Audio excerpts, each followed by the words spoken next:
There are moments in history when power, real power, institutional power, the kind that has been carefully built over decades, collapses.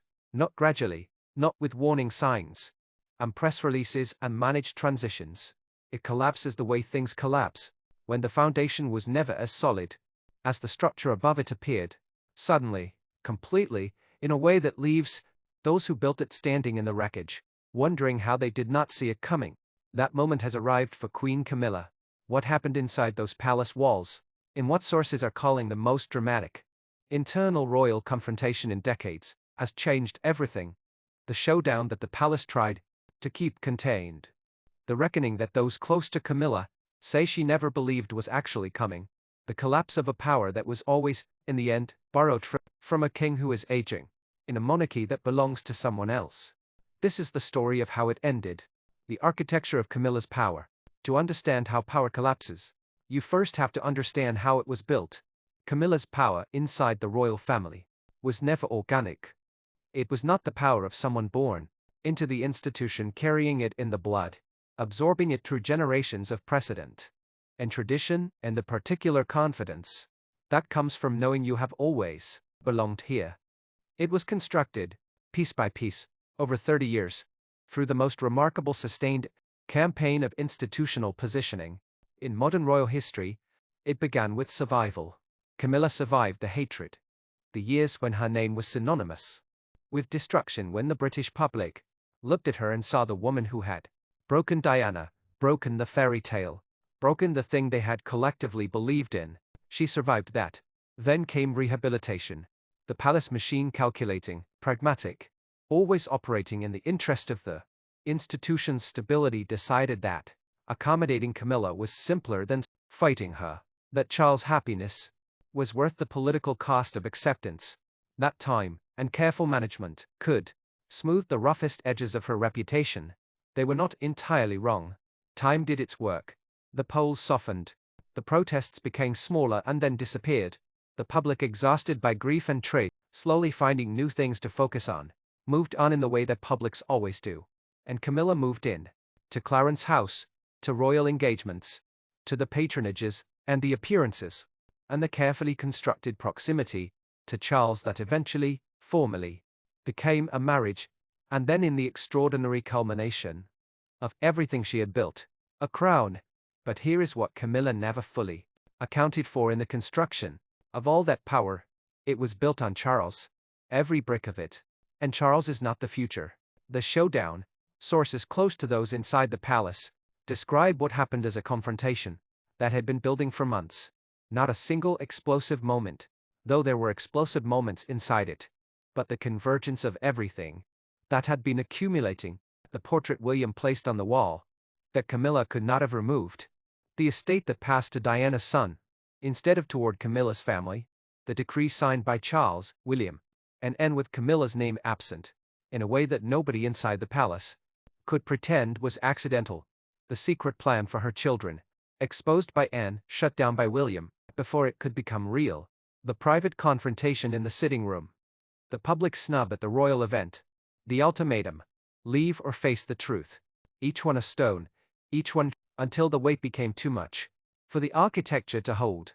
The showdown, as sources describe it, was not one conversation but a series of confrontations that unfolded across several days inside the palace. Camilla pushing back against the portrait, against the decree, against the shutdown of the plan for her children, against the systematic, relentless, impossible to deny reduction of her position inside the institution she had worked her entire adult life to reach the center of, and the palace, in the form of William, in the form of Anne, in the quietly devastating form of Charles, who did not defend her the way she expected, pushing back harder, Charles, the unexpected silence. This is the part of the story that those close to Camilla find hardest to absorb. Charles did not save her, not in the way she expected, not in the way that their entire relationship, 30 years of it, the affair, the marriage, the rehabilitation, the crown, had taught her to expect. Charles has always been Camilla's protector, her advocate inside the institution, the man who used his considerable influence to ensure her acceptance, her elevation, her eventual coronation. She built her power on his protection. And when the showdown came, when William and Anne were pushing, and the palace atmosphere was more charged than it had been in living memory, Charles went quiet, not dramatically, not in a way that announced itself as withdrawal, but in the way that men sometimes go quiet when they are faced with something that they know in the deepest part of themselves they cannot argue against. Sources close to Charles describe him as a man sitting with the weight of everything, of what he chose, what those choices cost, what his son now knows, what the palace insider told William, what the sealed journals contain, what Camilla allegedly discussed. The night Diana died, Charles knows all of it. And the silence, the failure to defend Camilla, with the force she expected and needed, was not weakness. It was acknowledgement. The acknowledgement of a man who has run out of the moral authority required to stand between his wife and the consequences of what she did. The moment power collapsed, those inside the palace who witnessed the culmination of the showdown describe a specific moment, not dramatic in the cinematic sense, not shouting or door slamming, or the theatrical confrontation that you might expect from a story of this scale, something quieter, and because of its quietness, far more devastating. The moment when Camilla understood that the power she had built, the access, the influence, the institutional, the weight that had carried her from the most hated woman in Britain to the Queen of England, was no longer sufficient, was no longer protecting her, was, in fact, already dissolving, not because anyone had formally taken it, not because a decree had been issued, or a statement released or a title revoked. In the public, official, impossible to ignore way of institutional change, but because the people who give power, its meaning the people whose recognition and respect and cooperation are required for authority to function, had withdrawn that recognition. William, and the palace staff, who had watched everything, the advisers who had once operated in Camilla's interest and now found reasons to be unavailable, the institutional machinery that had spent years working to protect her position, standing aside, watching, without intervening. Power, in the end, is not what you hold, it is what other people consent to give you, and the consent was gone.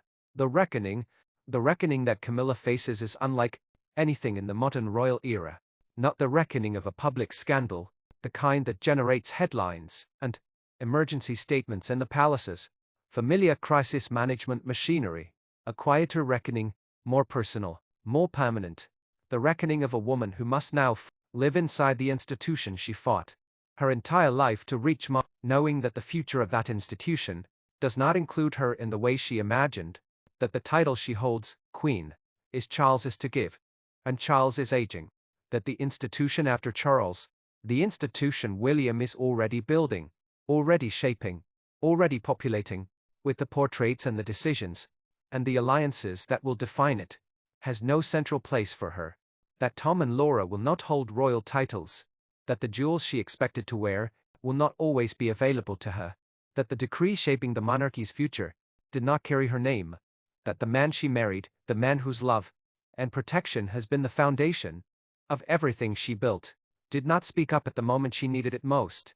This is the reckoning, not a single devastating moment, but the accumulated, irreversible truth of a position that was always dependent on things that are now changing because a 15-year-old boy walked behind his mother's coffin and decided, somewhere in those long, grief-soaked years that followed, that he would not let this stand. What comes next? Those who watch the palace closely are asking the question that always follows a reckoning of this scale. What comes next?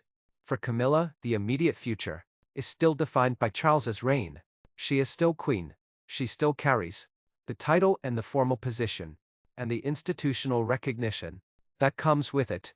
But those who understand the institution, who can read its signals and interpret its silences and understand what it means, when the name is missing from the decree, know that the reign has a direction, and the direction is away from Camilla, slowly, deliberately, in the way that William does everything, without drama, without announcement, without giving the palace machine something to manage and reframe, but unmistakably, away from the era she built, toward the one he is building, one that has Diana at its center, Catherine at its heart, George, Charlotte and Louis, carrying its values forward, and Camilla, in the place that Diana once occupied, on the margins, formally present, institutionally diminished, watching a monarchy evolve beyond the reach of everything she tried to shape.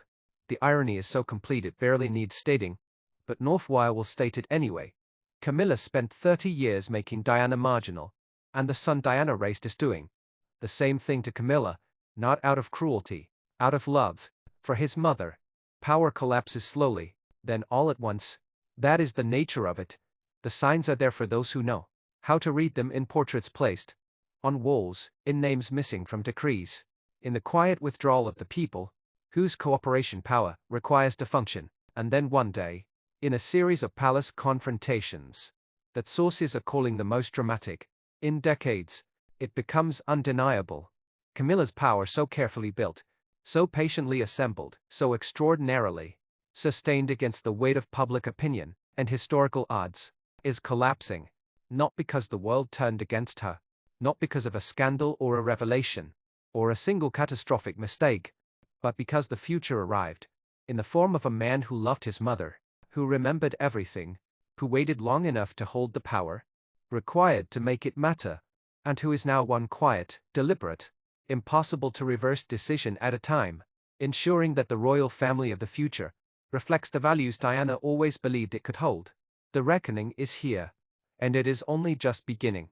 Drop a comment. Do you think Camilla saw this coming, or did she genuinely believe she was untouchable?